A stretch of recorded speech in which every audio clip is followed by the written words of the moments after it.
오늘 말씀의 제목은 새로운 시작을 위한 준비입니다. 사도행전 1장 전체를 다루게 되죠. 오늘부터는 사도행전 설교를 시작합니다. 여러분, 저희가 지난주까지 어떤 성경을 봤죠? 요한복음을 봤어요.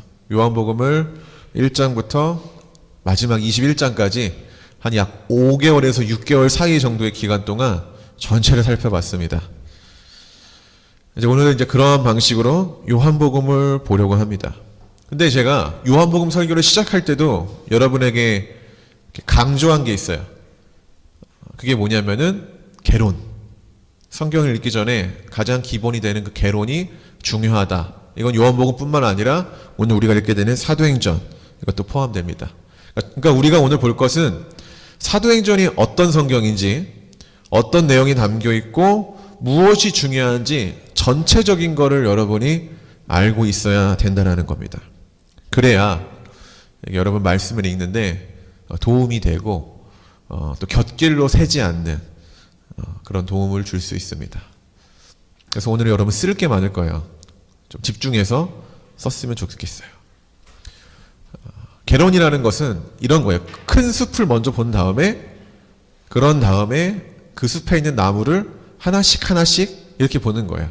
그러니까 우리가 일단 만약에 숲이라는 거는 우리가 드론을 이렇게 띄웠을 때 위에서 전체로 이렇게 샷을 보잖아요. 그것처럼 전체적인 걸 먼저 보고 그리고 매 주일마다 한 장씩 자세히 살펴볼 겁니다. 아까도 말했듯이 오늘은 사도행전이 있는데 아주 중요한 관점, 개론 이런 것들 하나씩 살펴보면서 오늘 1장을 간략하게 보도록 하겠습니다. 그럼 먼저 질문. 사도행전은 누가 썼을까요? 그쵸. 사도가 맞네. 누가? 그 이름이 누굴까요? 사도행전은 누가 썼는가? 제가 질문한 것처럼 누가라는 사람이 썼어요. 누가. 성경에 보면 골로새서 보면 누가는 의사다라고 나와요. 의사. 자, 사도행전은 어떤 내용이냐면은 사도들의 발자취를 담겨 있다고 해가지고 사도행전이라고 이름을 지은 거예요. 그런데 사실 사도행전에는 몇몇의 사도들밖에 언급되지 않아요. 예수님의 사도가 한 12명이잖아요. 오늘 본문에서도 한 명을 더 뽑아서 12명이 나오는데 그 중에 이 12명이 다 안 나오고 베드로, 요한, 야고보, 바울, 그리고 이 중에 특히 베드로와 바울의 이야기가 주된 내용으로 형성이 돼 있어요. 사도행전은 1장부터 28장까지가. 자, 그렇기 때문에 이 18세기의 요한 알브레트 벵겔이라는 학자는, 이 유명한 학자는 이 사도행전의 이름을 바꾸자. 왜냐하면 사도들의 이름이 다 안 나오고 몇 명만 나오기 때문에 그들을 사도의 전체로 봐야 되는 게 좀 어렵다. 그래서 이름을 바꾸자라고 해서 성령행전으로 제목을 붙이자고 이렇게 제안을 하기도 했어요. 근데 저도 어느 정도 동의하는 바가 있어요. 사도행전의 내용은 사도들의 이야기라기보다는 성령님이 사도들을 통해서 행하신 일, 이게 이제 포인트거든요. 그렇기 때문에 사도행전을 성령행전으로 보는 게 어느 정도 타당하다고 생각하지만은 굳이 이름을 바꿀 필요까지는 없다고 또 생각합니다. 자, 그리고 누가는, 사도행전을 기록한 누가는 사도행전뿐 아니라 다른 거 하나도 기록을 했어요. 그게 뭐냐면은 누가복음, 알죠? 누가복음. 그래서 누가복음이 1편, 사도행전이 그 후속작 2편 이렇게 되는 겁니다. 자, 그렇다면 누가는 누가복음이랑 사도행전을 왜 기록했을까요? 자, 이건 이제 신영이 같은 경우는 지난주 오후 예배 때 드려서 알겠지만 사도행전 1장 1절과 누가복음 1장 3절에 공통적으로 나오는 단 한 명의 이름이 있어요. 이름이. 오늘 본문에도 나오죠. 1장 1절에. 그게 누구냐면은 데오빌로라는 사람이에요. 데오빌로. 자, 이 누가는 데오빌로라는 사람이 알고 있는 복음을 더 확실하게 확신할 수 있도록 도움을 주기 위해서 이 예수의 목격자들을 찾아가 이야기를 듣고 본인이 연구한 바를 단 하나 체크한 다음에 이 누가복음이라는 것을 기록을 합니다.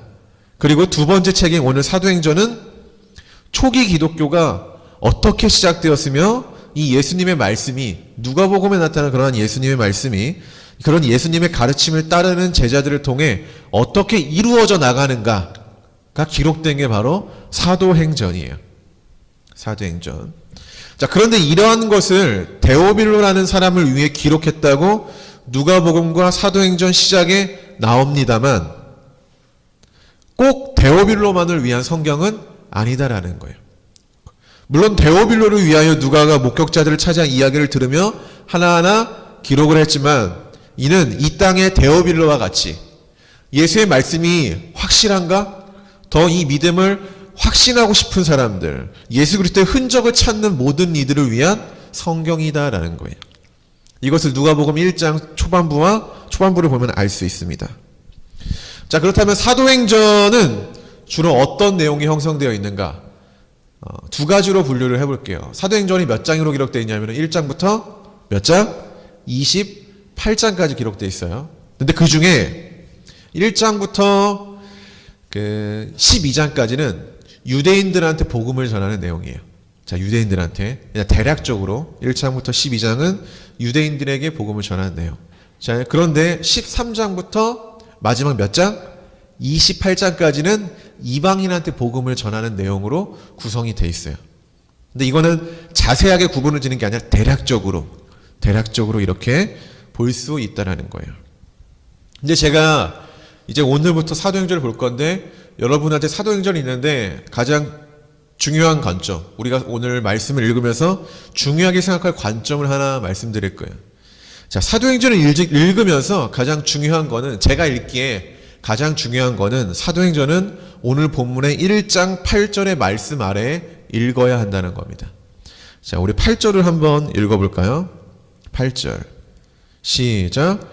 오직 성령이 너에게 임하시면 너희가 권능을 받고 예루살렘과 온 유대와 사마리아와 땅끝까지 이르러 내 증인이 되리라 하시니라. 이건 이제 저희 개인적인 소견이고 제가 사도행전을 연구하다 보니까 계속 묵상하다 보니까 제가 볼 때 이 사도행전 1장 8절의 구절은 사도행전 전체의 나침반과 같은 역할을 해요. 그러니까 사도행전을 짧게 요약한 구절이 바로 이 1장 8절의 내용이라는 거예요. 그래서 여러분이 이 말씀은 암송하고 있었으면 좋겠어요. 이 사도행전을 읽을 때.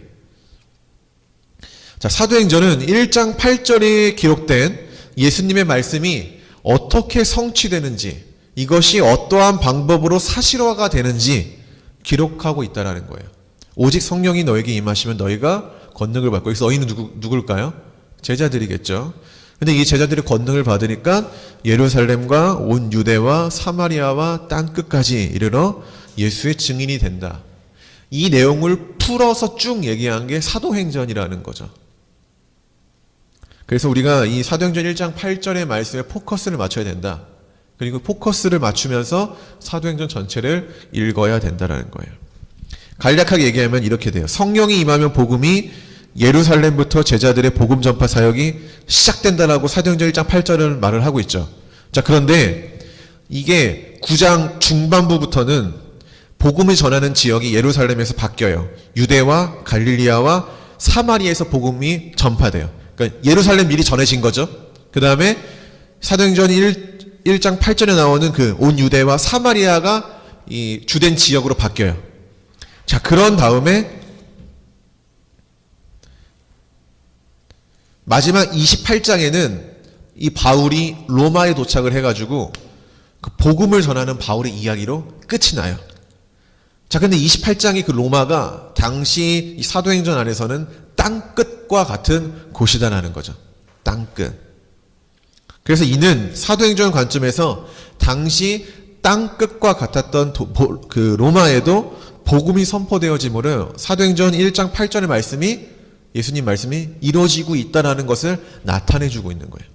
그래서 우리가 사도행전을 볼 때 어디서 복음을 전하고 있는가, 제자들이 이 지리적 위치에 초점을 맞춰야 돼요.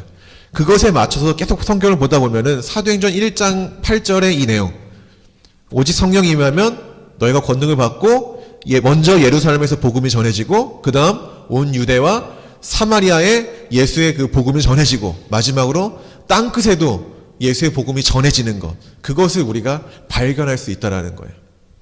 자, 이해하셨죠? 자, 이처럼 사도행전은 1장 8절의 말씀이 어떻게 이루어지는지를 나타내고 그리고 이와 동시에 초기 기독교가 어떻게 시작되었으며 어떠한 방법과 과정으로 흘러왔는지에 대한 아주 소중한 역사적 내용이에요. 학자들이 이렇게 얘기를 하죠. 사도행전에서 초대교회 역사를 다루고 있다. 그만큼 굉장히 중요한 책이다라는 거예요. 사도행전이 없으면은 우리 기독교의 역사성이 사라진다라는 거죠. 자, 우리가 조금은 지루할 수 있지만은 그래도 간략하게 사도행전을 읽기 위한 준비 단계와 같은 그 개론에 대해서 나누었습니다. 그냥 한 가지만 알고 계세요. 사도행전 1장 8절에 말씀이 어떻게 이루어지는가, 그것을 우리가 살펴보면서 이 사도행전을 읽을 겁니다. 자, 오늘 이제 1장의 말씀은 본격적으로 이 사도행전이 본격적으로 시작되기 위한 하나의 준비 단계예요. 준비 단계. 자, 하나님은 기독교의 역사를 갑작스럽게 즉흥적으로 시작하지 않았어요. 하나님은 교회의 시작을 하기 위해서 많은 것들을 준비하셨고, 이 준비하신 대로 행하시고 계시는 분입니다.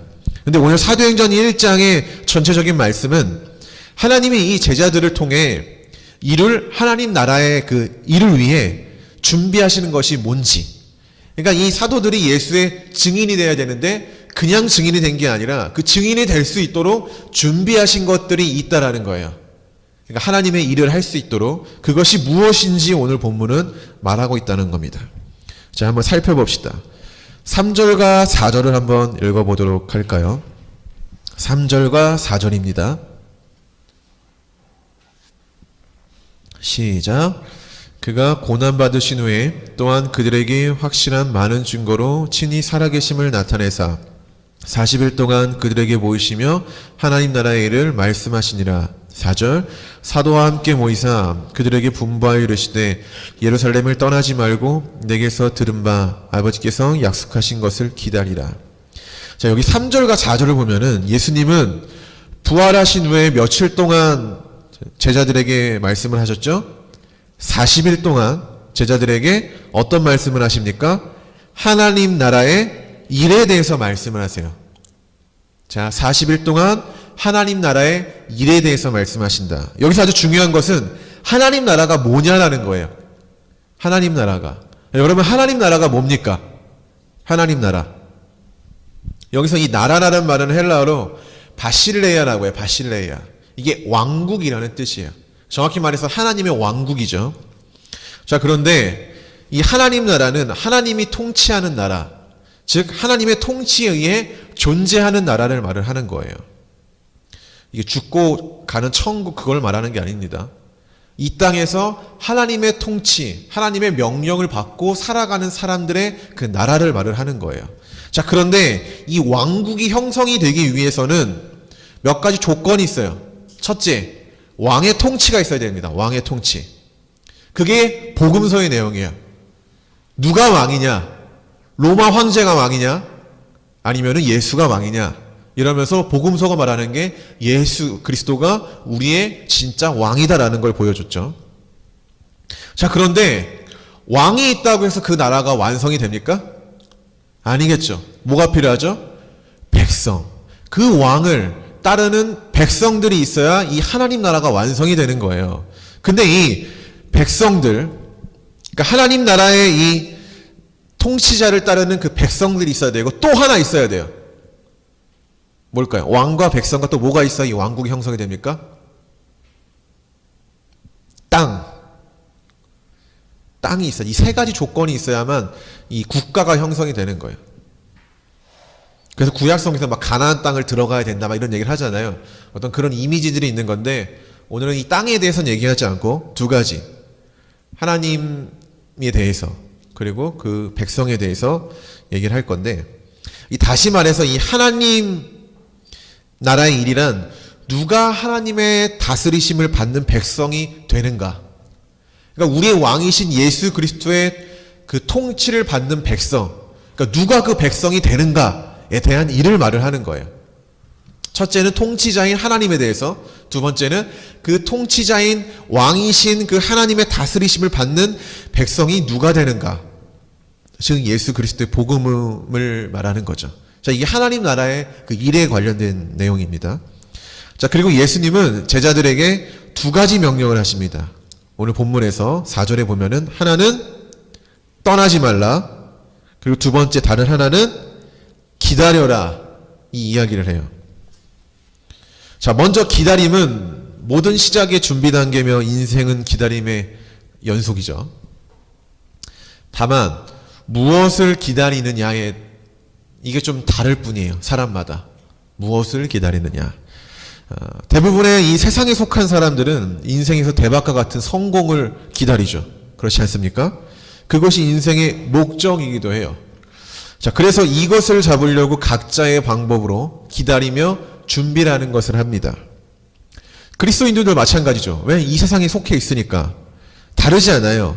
인생의 성공과 성취를 기다리며 준비하는 사람들이 그리스도인들 안에도 있습니다. 물론 이것이 제가 나쁘다고 말을 하진 않아요. 나쁘다라는 게 아니에요. 필요합니다. 그런데 다만, 그리고 저는 여러분들이 그 인생의 성공과 성취를 이루었으면 좋겠어요. 그리고 수요일마다 제가 그렇게 기도를 하고 있고요. 그런데 그것이 하나님의 반대되는 죄악된 것만 아니라는 전제하에 제가 기도를 하고 있습니다. 하나님의 반대하는 것이 아니라는 전제에 저는 여러분들이 인생에서 성공과 성취를 누렸으면 좋겠습니다. 자, 다만 문제는 뭐냐면은 그리스도인들이 인생의 성공과 성취를 기다리며 준비하는 것이 하나님의 은혜와 말씀을 기다리며 기대하는 것보다 앞선다는 것. 이게 문제라는 거죠. 오늘 예수님은 제자들에게 기다리라는 명령을 하시는데 무엇을 기다리라고 하셨을까요? 4절에 보면은 하나님께서 약속하신 것을 기다리라고 하세요. 하나님께서 약속하신 것을 기다리라. 자, 우리는 하나님이 제자들에게 약속하신 것이 무엇인지를 요한복음을 통해서 좀 많이 들었어요. 그게 뭐냐면은 바로 성령입니다. 성령. 그리고 오늘 본문에서도 우리가 읽으면 알 수 있듯이 하나님께서 약속하신 것은 성령이라고 말을 합니다. 자, 그렇다면은 왜 성령을 기다리라고 하셨을까? 자, 이게 포인트겠죠. 자, 그리고 두 번째 명령. 기다리라고 했지만은 예수님은 제자들에게 어떤 명령을 내리셨죠? 떠나지 말라. 자, 그런데 어디를 떠나지 말라는 걸까요? 지역이 어디입니까? 예루살렘. 자, 왜 하필 그들의 고향인 갈릴리도 아니고 왜 예루살렘을 떠나지 말라고 하셨을까? 예수님이 예루살렘을 떠나지 말고 하나님께서 약속하신 성령을 기다리라고 하신 이유는 부활하신 후 40일 동안 제자들에게 말씀하신 하나님 나라의 그 일을 시작하기 위함과 관련이 있다는 거예요. 자, 하나님 나라의 일을 하기 위해서는 필요한 것이 하나가 있어요. 그게 뭐냐면은 우리가 아까 그 1장 8절을 암송하라고 했던 그 1장 8절의 내용. 성령이 임해야 돼요.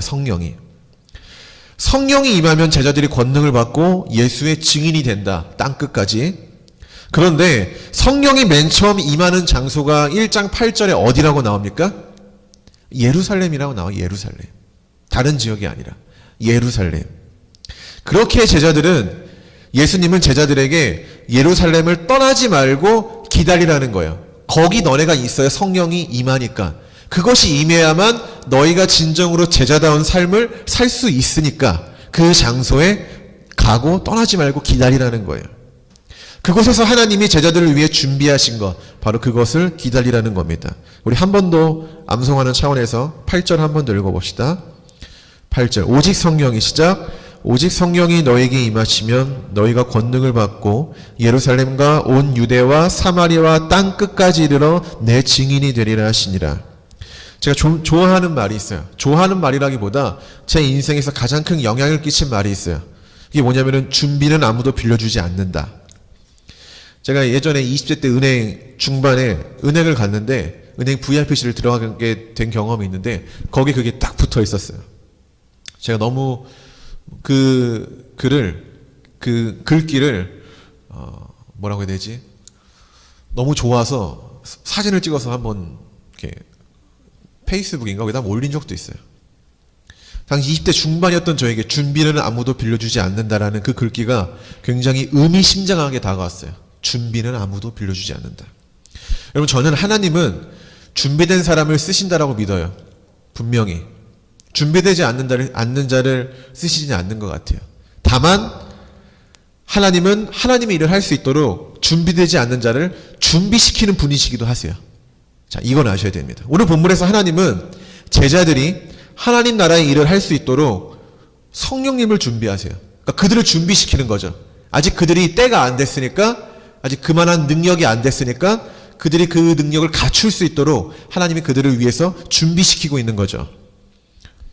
자, 또한 제자들은 하나님의 약속인 그 성령을 받을 준비를 하고 있다는 거. 왜냐하면은 오늘 말씀에서 예루살렘을 떠나지 말라고 말하잖아요. 그래서 그들이 성경을 여러분 보시면 알겠지만은 예루살렘으로 돌아가요. 그들이 원래 감난산에 있었거든요. 그 말씀대로 준비된 그 성령을 받으려고 예루살렘으로 갑니다. 그 내용이 여러분 찾으셨을 겁니다. 자, 제자들에게 성령이 임했을 때 그들이 성령을 통한 권능으로 예루살렘부터 땅끝까지 예수 그리스도의 복음의 증인이 될 수 있도록 하셨습니다. 저는 하나님이 여러분들을 통해서 하나님의 일을 하셨으면 좋겠어요. 제가 기도하는 거예요. 그래서 여러분들이 하나님의 일을 할 수 있도록 하나님이 여러분들을 준비시켰으면 하고, 또한 하나님께서 우리가 하나님 나라의 일을 할 수 있도록 준비하신 그 성령이 여러분과 우리 모두에게 임하기를 간절히 원합니다. 아멘이십니까? 자, 하나님 나라의 일을 하기 위한 하나님의 준비는 이것으로 끝나지 않았다. 자, 하나님은 하나님 나라의 일을 온전히 할 수 있도록 두 번째로 제자들의 그 부족함을 채우십니다. 이거는 15절과 26절의 내용입니다. 여러분, 본래 예수님의 제자들은 몇 명이었죠? 12명이었죠. 12명으로 부르셨죠. 12명을. 그런데 한 명이 중도 탈락합니다. 그게 누구죠? 유다. 가룟 유다. 자, 그래서 12명이었던 예수님의 제자는 한 명이 부족한 몇 명이 됩니까? 11명이 됩니다. 오늘 하나님은 하나님의 나라의 일을 진행하기 위해서 그 성령을 주겠다라는 약속도 하시지만은 이것을 진행하기 위해서 부족한 한 명을 채우는 준비도 하십니다. 자, 그런데 부족함을 채우는 데 있어서 아무나 대충 끼워 넣지 않아요. 그 한 명을. 하나님의 일을 하기 위한 사람을 뽑는 명확한 기준이 있었다라는 거예요. 기준. 21절과 22절을 한번 읽어봅시다. 21절과 22절입니다. 시작. 이러함으로 요한의 세례로부터 우리 가운데서 올려져 가신 날까지 주 예수께서 우리 가운데 출입하실 때에 항상 우리와 함께 다니던 사람 중에 하나를 세워 우리와 더불어 예수께서 부활하심을 증언할 사람이 되게 하여야 하리라 하거늘. 아멘. 자, 이 말은 그 첫 번째 제자인 베드로가 한 말인데, 이 베드로는 예수의 부활하심을 증언할 사람, 즉 복음을 전할 사람 한 명을 선출하기 위해서 아무나 뽑는 게 아니라 조건을 내세웁니다. 자격을 내세운다라는 거예요. 자, 첫 번째는 뭡니까? 요한의 세례로부터 예수님이 승천하는 날까지 같이 지낸 사람. 이게 조건이에요. 하나님의 일을 할 수 있는 조건. 아무것도 모르는 사람이 리더가 될 수 없겠죠. 베드로가 생각하기에 적어도 예수 그리스도를 곁에서 보았고 그분을 가까이 목격한 사람이 자격이 있다고 생각했을 겁니다. 자, 두 번째 자격. 검증된 사람입니다. 검증된 사람. 첫 번째 조건이 담고 있는 의미가 바로 이 검증이에요. 검증.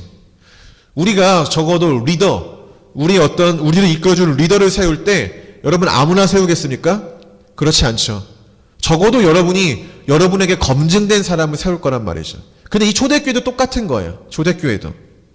왜냐하면 이 제자들은 가룟 유다를 통해서 이미 쓴맛을 본 사람들이에요. 그랬기 때문에 더욱더 신중했을 겁니다. 요한의 세례로부터 예수님이 승천한 날까지 같이 지낸 사람들이라는 그것은 약 3년 정도 함께 지내며 그 사람이 어떤 사람인지 이 공동체 내에서 파악이 되고 검증된 사람, 이런 사람을 찾는 거죠. 그리고 그 장소에는 성경에 보니까 몇 명이 있었다는 겁니까? 약 120명이 있었대요. 그러니까 이 약 120명이 이 조건에 맞는 사람들을 추천을 하고 받으니 최후에 몇 명이 남습니까? 2명이 남아요. 2명. 2명이 선출됩니다. 자, 23절을 한번 읽어봅시다. 그들이 23절 시작. 그들이 두 사람을 내세우니 하나는 바사바라고도 하고 별명은 유스도라고 하는 요셉이요 하나는 마띠아라. 두 명이 선출되죠. 120명 중에 조건에 맞는 사람들이요. 근데 간혹 가다가 어떤 분들이 이 바사바라고도 하는 별명은 그 유스도라고 하는 그 요셉과 마띠아를 가지고 이런 말을 해요. 이 성경 구절을 가지고. 잘 들으세요. 마띠아에 대한 소개는 없죠. 그래서 무명이다라는 거예요. 자, 그런 반면에 이 바사바라고도 하고 별명은 유스도라고 불리는, 사실 별명이 아니라 이 당시에 사람들은 이름이 두 개이기도 했어요. 두 개. 이 유스도란 말은 라틴어. 근데 이렇게 이 요셉, 이 유스도라고 불리는 요셉은 장황한 소개를 한 것으로 보아 그 공동체 내에서 좀 알려진 사람이다 라고 이렇게 얘기를 하는 거예요. 자, 그런데 결론적으로 누가 뽑힙니까? 마띠아가 뽑혀요.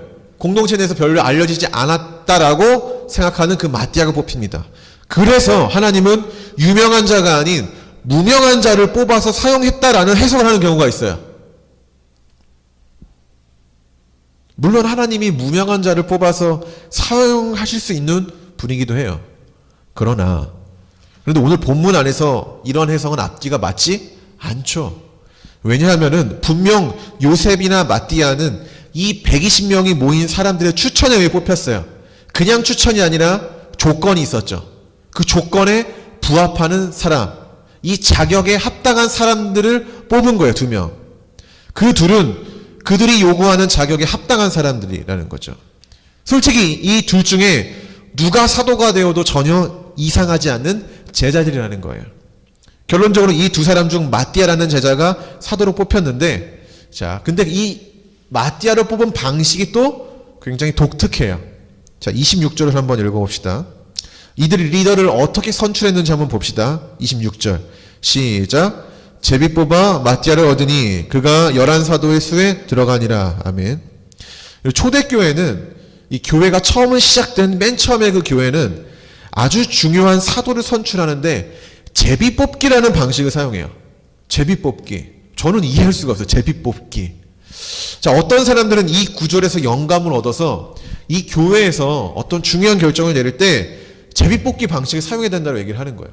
왜냐하면 이 초대교회가 어떤 중요한 결정을 할 때 이 제비를 뽑았기 때문에 우리도 그렇게 해야 된다라고 하는 거죠.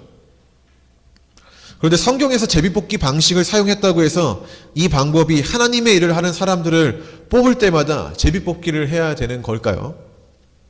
그건 아니겠죠. 왜냐하면 우리가 알듯이 제자들은 무턱대고 제비를 뽑은 게 아니에요. 모든 사람들의 이름을 통에 다 집어넣어가지고 자, 우리가 이제 기도하고 하나님의 뜻에 맡깁시다 하고 그냥 뽑은 게 아니죠. 그렇죠? 조건에 맞고 자격이 있는 사람들을 먼저 선출한 다음에 이 두 사람 중에 어느 누가 돼도 전혀 문제가 없으니까 그냥 차라리 하나님의 뜻에 맡기자라는 방법으로 뽑은 거죠. 그냥 운에 맡기는 게 아니라. 그리고 이 제비뽑기 방식은 잠언 16장 33절에 기록되어 있어요. 자, 그래서 방식으로 하나님께서 맡긴 것을 그냥 뽑는 거죠. 자, 제비뽑기라는 것은 그냥 한시적인 방법이라는 거예요.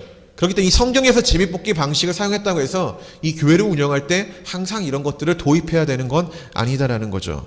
우리는 하나님의 일을 뽑는 데 있어서 그 제비뽑기나 아무나 이렇게 선출하는 게 아니라 하나님의 일을 할 수 있도록 기본적인 그 자격을 갖춘 사람에게 우리가 집중을 해야 된다라는 거죠. 그리고 우리가 그러한 사람이 돼야 된다라는 거예요. 자, 하나님은 오늘 하나님 나라를 위해서 두 가지를 준비했습니다. 근데 제가 한 가지 말 안 한 게 있어요. 성경을 보면은, 이 신약 성경을 보면은 사도행전 1장에서 제비뽑기 방식을 한 후에 그 이후에 초대교회에서 어떤 선택을 할 때 제비뽑기 방식을 한 번도 사용 안 해요. 이때만 사용합니다. 이때만. 그걸 알고 계십시오. 자, 하나님은 오늘 하나님 나라의 일을 하기 위해서 두 가지를 준비해 주셨다라고 사도행전 1장에 나옵니다. 하나는 뭐죠? 하나님이 약속하신 성령을 준비해 줬고, 자, 두 번째는 준비된 사람. 하나님의 사람과 성령은 하나님 나라의 일을 하는 데 있어서 필수 요소예요. 여러분, 사람만 있다고 해서 복음이 전해지는 게 아니에요. 그렇지 않습니까? 사람만 있다고 해서 복음이 전해지는 게 아니에요. 반면에 사람이 없으면 복음이 전해질 수도 없습니다. 근데 어떤 사람이 하나님 나라의 일을 합니까?